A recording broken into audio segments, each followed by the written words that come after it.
योगी आदित्यनाथ का बटेंगे तो कटेंगे वाला बयान एक बड़ी बहस छेड़ चुका है। बांग्लादेश के हिंदुओं का हवाला देते हुए योगी आदित्यनाथ ने हिंदुओं को एक रहने, नेक रहने की नसीहत पर अखिलेश यादव, असदुद्दीन ओवैसी जैसे नेताओं ने कड़ी प्रतिक्रिया दी है। सवाल पब्लिक का है, बांग्लादेश में हिंदुओं के हाल को लेकर कही गई ये बात क्या एक कठोर सच्चाई नहीं है या फिर ये सांप्रदायिक एजेंडा है जैसा आरोप लगाया जा रहा है। और इस डिबेट पे आज सुधांशु त्रिवेदी जी के साथ जुड़ रहे हैं वारिस पठान, प्रवक्ता हैं AIMIM के। मेरा पहला सवाल पूछना चाहूंगी मैं सुधांशु त्रिवेदी जी आपसे, बटेंगे तो कटेंगे, क्या योगी का ये बयान कठोर सच्चाई नहीं है और इसे क्या भारत में सांप्रदायिकता फैलाने का जो आरोप लगा है वो सही है?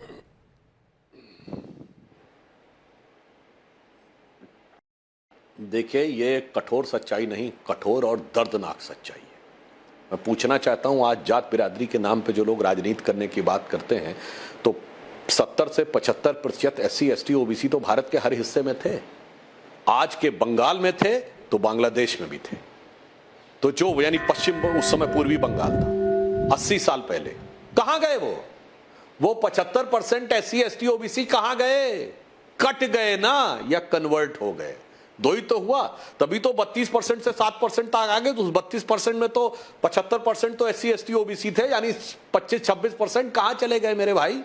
और फिर भी किसी को संदेह हो तो जोगेंद्र नाथ मंडल, जो पाकिस्तान के पहले कानून मंत्री थे, जैसे डॉक्टर बाबा साहब अंबेडकर हमारे कानून मंत्री थे, जोगेंद्र नाथ मंडल भी दलित थे और इसी झांसे में आ गए थे कि जातियों का हम अलग करके और मुस्लिमों के साथ कॉम्बिनेशन करेंगे, और वहां चले गए थे। और उसके बाद जो उन्होंने देखा है कि किस ढंग से दलितों को काटा गया, गांव के गांव घेर लिए गए और कहा गया या तो कन्वर्ट हो जाओ या कट जाओ। और ये मैं हवा में नहीं बोल रहा हूं, जोगेंद्र नाथ मंडल का इस्तीफा अवेलेबल है, नेट पे जाके कोई सर्च कर ले, आंखें खोल देगा, पूरे किताब की तरह है। पाकिस्तान के प्रधानमंत्री ने नहीं सुना, आखिर में दुखी होकर, बेबस होकर भारत आकर गुमनामी के अंधेरे में वो जिंदगी गुजारे और कितनी दर्दनाक ढंग से काटे गए, यह बात देखा। उसके बाद आजाद हिंदुस्तान में भी देख लीजिए, चाहे कश्मीर हो या कोई अन्य जगह हो, धुबरी, बरपेटा, करीमगंज, मालदा, किसी भी जगह के ऊपर जो कुछ हुआ वो इसका साफ साफ प्रमाण है। ये एक राजनीति है जिसकी तरफ योगी जी ने संकेत किया है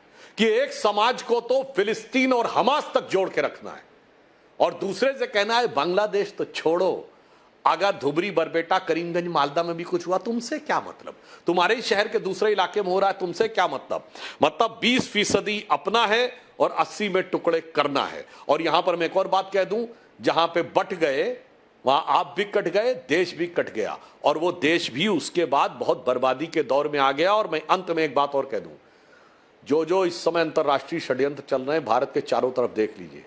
अफगानिस्तान तबाही झेल चुका है, जो कुछ हुआ, पाकिस्तान में जो हुआ, श्रीलंका में जो हुआ, और अभी बांग्लादेश में जो हुआ। अगर भारत बचा हुआ है उस परिस्थिति में तो सिर्फ एक व्यक्ति की वजह से, मोदी है तो मुमकिन है। हम दृढ़ता से हर संघर्ष का जवाब दे रहे हैं और वही शक्तियां जो कि इस प्रकार के खेल खेल रही हैं। और यहां मैं एक और फैक्ट बोल दूं, वारिस पठान साहब उसके बाद इसका जवाब दे दीजिएगा। ये 2021 से पहले तो राहुल गांधी के मुंह से कभी आपने नहीं सुना कि वो जातिगत जनगणना की बात कर रहे हैं। क्यों? क्योंकि जॉर्ज सोरेस की ओपन सोसाइटी फाउंडेशन और फिर हेनरी लुइस फाउंडेशन, उसके एक मिस्टर क्रिस्टोफर जेफरलेट हैं, जिन्होंने बाकायदा प्रोजेक्ट शुरू किया कि कास्ट सेंसस पे इंडिया में जोर देना है और इसके लिए हिंदू मेजॉरिटरिज्म को बहुत बड़ी बात आपने कही सुधांशु त्रिवेदी जी। लेकिन वारिस पठान साहब, ओवैसी साहब कहते हैं कि योगी बौखला गए हैं। मैं पूछना चाहती हूं, बौखलाया है कौन? योगी आदित्यनाथ या असदुद्दीन ओवैसी? नविका जी, जिस तरह से आपने सुधांशु त्रिवेदी जी को इतना बोलने दिया अनइंटरप्टेड, मैं उम्मीद करता हूं कि आप मुझे भी इस तरह का बोलने देंगे, इक्वालिटी आप मेंटेन करेंगे संविधान का सम्मान करते हुए। बात नंबर 1, जो योगी ने कहा बटेंगे तो कटेंगे, तो उनका मतलब ये नहीं, उनका मतलब है बटेंगे तो हटेंगे। ये उनकी कुर्सी हटने का है, उनको पता है मोदी वगैरह सब उनसे नाराज हो गए, हर दिन उनके अनाप शनाप भाषणों का, बकवास का, अब एक ही चीज है कि उनको हटाना है, तो उन्होंने लेके आ गए ये।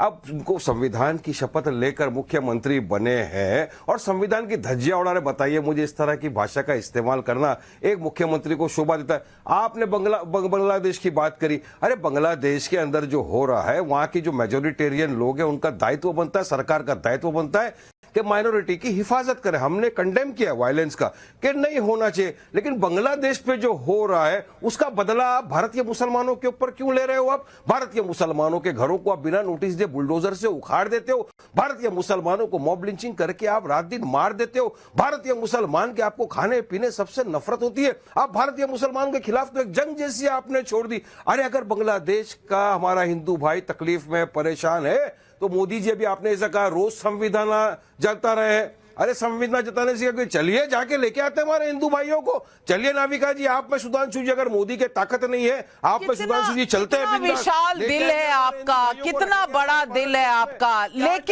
लेकिन वहां हिंदू 24% से 9% हो गए। आपने हाथ नहीं हिलाया, उंगली नहीं उठाई, चूं तक नहीं की। और क्या कहा था ओवैसी साहब ने? सुधांशु त्रिवेदी जी, आपको याद करा दूं, मोदी चले जाएंगे, योगी चले जाएंगे तो रह जाएंगे हम, निपटना तो हमसे पड़ेगा, बचाने कौन आएगा? तब सांप्रदायिकता नहीं हो रही थी वो। अच्छा सुनिए वो बुलडोजर, अच्छा आपने ये भी जरा याद दिला दो ना कि ओवैसी जी ने जो बुलडोजर पॉलिटिक्स के ऊपर कहा था, जरा भी पब्लिक को बताओ कि कितनी गंदी असंवैधानिक पॉलिसी है ये। बिना कोर्ट कचहरी के ऑर्डर को फॉलो किए, बिना कायदे कानून का पालन किए, बिना नोटिस दिए, किसने आपको इजाजत दिया बुलडोजर से घरों को उड़ा दो मुसलमानों के? किसने इजाजत दिया आपको कि अगर जो लड़के पकड़ा है, चलो अगर किसी ने स्टोन फेंका है आप उसको सजा दो कड़क से कड़क, आप उसको रास्ते पे इस तरह परेड कराओगे? किसने इजाजत दिया? सिर्फ मुसलमानों को। बैरिस्टर साहब वकील हैं, आप वकील हैं, जाइए कोर्ट जाइए और स्टे करा लीजिए। वो आपको कराना नहीं है, लेकिन पॉलिटिक्स करनी है कि ये हो गया वो हो गया। लेकिन मैं सुधांशु त्रिवेदी जी आपसे पूछना चाहती हूँ, जब असदुद्दीन ओवैसी कहते हैं कि यूपी का डिप्टी चीफ मिनिस्टर मुसलमान होना चाहिए, तो क्या ये सांप्रदायिक नहीं है? ये बांग्लादेश के हिंदुओं पर वोट बैंक पॉलिटिक्स कौन चला रहा है?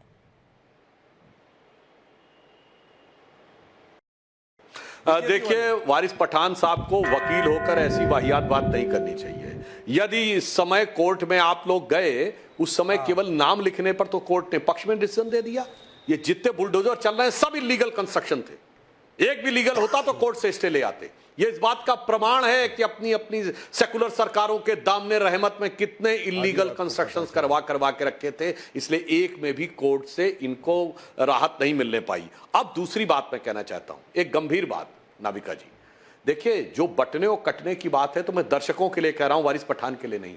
आपने कभी असदुद्दीन ओवैसी को सुना कि वो ये कहे कि मुझे तेलुगु में बोलना है, या कभी बदरुद्दीन अजमल असमिया में बोलने के लिए कहे, या कभी महबूबा मुफ्ती कहें कि मुझे कश्मीरी में बोलना है, या मौलाना मदनी कहें मुझे तमिल में बोलना है। भारत में भाषाओं की विविधता है, हम विविधता का सम्मान करते हैं, पर हमें विविधता में विभाजकता पैदा करके लड़ाया जाता है। इसमें आप नहीं लड़ा सकते, सब एक साथ हैं। आपको केरल और तमिलनाडु में जाकर भी उर्दू के साइन बोर्ड दिखाई पड़ेंगे।